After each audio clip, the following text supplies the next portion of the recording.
नमस्कार विद्यार्थी मित्रांनो, आपण SG अकॅडमी मध्ये तुमचं मी स्वागत करतो। विद्यार्थी मित्रांनो, आपण मागच्या व्हिडिओमध्ये आपण डीएनए बद्दल माहिती पाहिलं होतं, तर आज आपण आरएनए बद्दल माहिती पाहणार आहोत। तर विद्यार्थी मित्रांनो, आरएनए म्हणजे काय आणि आरएनएचा शोध कोण लावला, आज आपण एक बेसिक माहिती आरएनए बद्दल आज आपण पाहणार आहोत। तर विद्यार्थी मित्रांनो, लक्ष द्या इकडे। आरएनए म्हणजे काय? Ribo nucleic acid. आरएनए म्हणजे रायबो न्यूक्लिक ऍसिड। तर विद्यार्थी मित्रांनो, रायबो न्यूक्लिक ऍसिड म्हणजे आरएनएचा शोध 1889 मध्ये Richard Altman describe the first time nuclear substance in the cell in the nucleus as RNA. म्हणजे रिचर्ड अल्टमन या शास्त्रज्ञाने पहिल्यांदा न्यूक्लियर सबस्टन्स म्हणून हे सेल न्यूक्लियस मध्ये आरएनए आहे असं सांगला 1889 मध्ये। तर विद्यार्थी मित्रांनो, नंतर 1909 ला 1909 Phoebus Levini determined that RNA composed of ribose phosphate and nitrogenous bases by hydrolysis।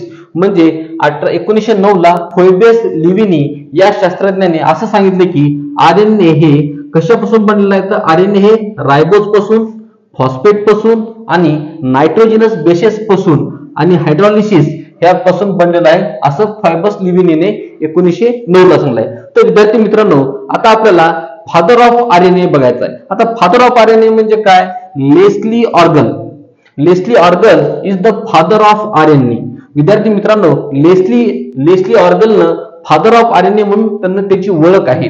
तर विद्यार्थी मित्रांनो, आता आरएनएचं काय काम आहे? तर आरएनए बघा, RNA is a biological polymer. RNA हे काय? बायोलॉजिकल म्हणजे जैविक पॉलिमर आहे आणि त्यांनी आपल्या शरीरामध्ये कोड्स आणि डिकोड्स ची जे जेनेटिक इन्फॉर्मेशन आहे ते जेनेटिक इन्फॉर्मेशनचं काम करते।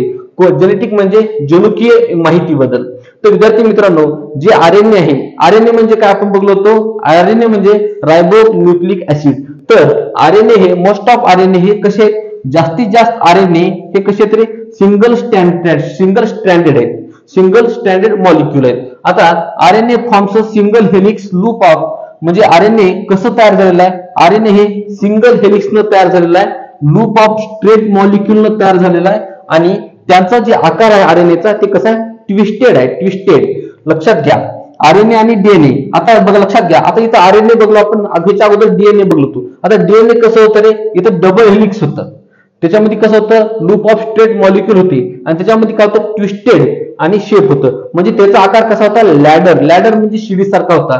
तर आरएनए कसा आहे? सिंगल हेलिक्स आहे, लूप ऑफ स्ट्रेट मॉलिक्यूल आहे आणि ट्विस्टेड शेप आहे। तर विद्यार्थी मित्रांनो, आज आपल्याला आरएनएचं काय काम आहे, आरएनए आपल्या शरीरामध्ये महत्त्वाचं काय काम करते, तर it is active in the protein synthesis. म्हणजे आपल्या शरीरामध्ये प्रथिनांची निर्मिती करण्याचं काम कोण करतंय?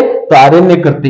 विद्यार्थी मित्रांनो, तर it is active role with the cell by the catalyzing biological reactions. म्हणजे आपल्या शरीरामध्ये जे सेल्स आहेत, पेशी आहेत, ते त्या पेशीमध्ये बायोलॉजिकल रिएक्शन्स म्हणजे जैविक जे अभिक्रिया आहेत, रासायनिक जैविक अभिक्रियामध्ये कंट्रोलिंग जीन एक्सप्रेशन म्हणजे जीन एक्सप्रेशन करण्याचं, सेन्सिंग करण्याचं आणि communicating responses to the cellular signal हे सगळे आरएनएचे आहेत। तर विद्यार्थी मित्रांनो, आता ह्याच्या पुढे आपल्याला there are the 3 types of RNA.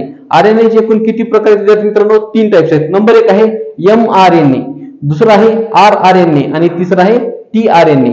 M म्हणजे मॅसेंजर आरएनए, R म्हणजे रायबोसोमल आरएनए आणि T म्हणजे ट्रान्सफर आरएनए। ते आपण नंतरच्या व्हिडिओमध्ये पाहू।